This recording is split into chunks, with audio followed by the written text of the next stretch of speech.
അത് എന്താ അറിയോ, ഇവിടെ ഉണ്ടല്ലോ, ഇവിടെയും ഞാൻ പറഞ്ഞുതരാം, പല ആളുകളും ചിലർ നല്ല പെരുമാറ്റം അഭിനയിക്കുന്നവരുണ്ട്. ജനങ്ങളെ മുന്നിൽ അഭിനയിക്കുക.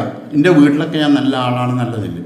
ഇന്ന് നിങ്ങൾക്ക് മനസ്സിലായിട്ടുണ്ടാവും, ഞാൻ വീട്ടിലിപ്പോൾ പല വീടുകളിൽ എൻ്റെ കുടുംബങ്ങളുടെ, എൻ്റെ ഇളമാരുടെ കുടുംബം, ഞാനിപ്പോൾ ഈ പുസ്തകം വായിച്ചതിൻ്റെ ശേഷം പലരെ പറ്റി ഇങ്ങനെ അന്വേഷിച്ചപ്പോൾ ഒരു സ്ഥലത്ത് എൻ്റെ ഭാര്യൻ്റെ അനുജത്തിൻ്റെ അവരെ വീട്ടിൽ പോയപ്പോൾ അവരെ ഒരു കുടുംബത്തിലുള്ളതാണ് പറഞ്ഞു. ഇങ്ങനെ വടി എടുത്തിട്ട് ഞാൻ തല്ലാൻ വാങ്ങിക്കുക, പട്ടിക എത്ര പോകുന്ന പട്ടിക. എന്താണ് ആ കുടുംബത്തിലെ സ്ഥിതി നിങ്ങൾക്ക് അറിയാമല്ലോ. അപ്പോൾ എന്തായിരിക്കും ഇപ്പോൾ അവിടെ നടക്കുന്നത് വീട്ടിൽ. അപ്പോൾ എന്തുകൊണ്ടാണ് ഇപ്പോൾ ഞാൻ ഈ കുട്ടീനോട് ചോദിച്ചു, ഞങ്ങൾക്ക് നിങ്ങളെ വീട്ടിൽ പോയിക്കൂടെ? പോയി 4 പെൺകുട്ടികൾ എനിക്കുണ്ട്.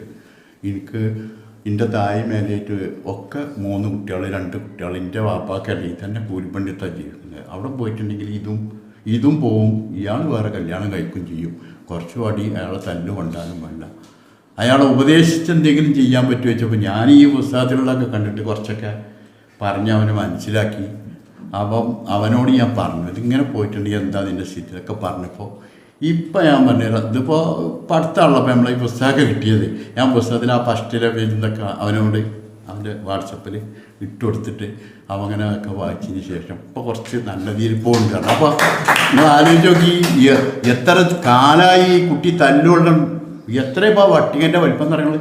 എന്നിട്ട് ഇവിടെ അടിക്കുക ഇവിടെ അടിക്കുക, അടിച്ച അടയാളങ്ങളുണ്ട്. ചൂട് വെച്ച അടയാളം കണ്ടു, ചൂട് വെക്കുക. ഇതൊക്കെ ഇങ്ങനെ ഞാൻ പറഞ്ഞുതരാം. ഇന്ന് ഞാൻ പറഞ്ഞുതരാം, നമ്മളിപ്പോൾ ഇതൊക്കെ പറയണ്ടല്ലോ. ആളുകളൊക്കെ സ്വഭാവമൊക്കെ പുറത്ത് കാണിക്കാനല്ല. 90% വീട്ടിലും ഈ കൊറോണ കാലത്ത് ഒക്കെ ഗാർഹിക പീഡനം ഇഷ്ടംപോലെ നടക്കുന്നുണ്ട്. പക്ഷേ മുഴുവൻ കേസാക്കാനോ ഇവിടുന്ന് വിട്ട് അവനവൻ്റെ പെരയ്ക്ക് പോയാൽ ആ പെരയിൽ വേറെ സൈക്കുണ്ടാവും. ബാപ്പയും ഉമ്മയും സൈക്കുണ്ട്. പാവപ്പെട്ട കുടുംബമാണ്, കൂലിപ്പണി എടുത്താൽ ജീവിക്കണേ. അപ്പോൾ ഇതൊക്കെ നമ്മൾ നോക്കണം. ഇങ്ങനെയുള്ള പല ആളുകളുണ്ട്. ഇതൊക്കെ നമ്മൾ ഇറങ്ങി ചെല്ലുമ്പോൾ അത് അറിയുള്ളൂ. നമ്മളെ മുന്നിൽ വന്നിട്ട് ഇപ്പോൾ ഇവിടെ തന്നെ ഇപ്പോൾ എത്രയോ ആളുകൾ വരുന്നുണ്ട്. കുടുംബമായിട്ടൊക്കെ നല്ല ബന്ധമാണൊക്കെ പറഞ്ഞു വന്ന് അവിടെ ചെല്ലുമ്പോൾ അതൊന്നും എൻ്റെ സ്ഥിതി. കാരണം അഭിപ്രായ വ്യത്യാസം ഉണ്ടാവും. ഏത് ദിവസം എന്തെങ്കിലുമൊക്കെ സാധനങ്ങൾ വാങ്ങാനുണ്ടാവും. അവിടെ പല പ്രശ്നങ്ങളും എന്തൊക്കെ ഉണ്ടാവും. കഴിവുള്ളവരും ആയിരിക്കും, എന്നാലും പ്രശ്നമുള്ള വീടുകളുണ്ട്, ഒരുപാട് വീടുകളുണ്ട്. ഞാൻ പറയുമ്പോൾ ഇങ്ങനത്തെ ഈ സാറിൻ്റെ ഈ പുസ്തകം ഉണ്ടല്ലോ, ഇതുപോലത്തെ പുസ്തകങ്ങളൊക്കെ സ്കൂളിൽ ഏതെങ്കിലും ഒരു ക്ലാസ് കൊടുത്തിട്ട് അത് ഈ ആൺകുട്ടികളും പെൺകുട്ടികളൊക്കെ വായിച്ച് പഠിച്ചിരിക്കേണ്ട പുസ്തകം.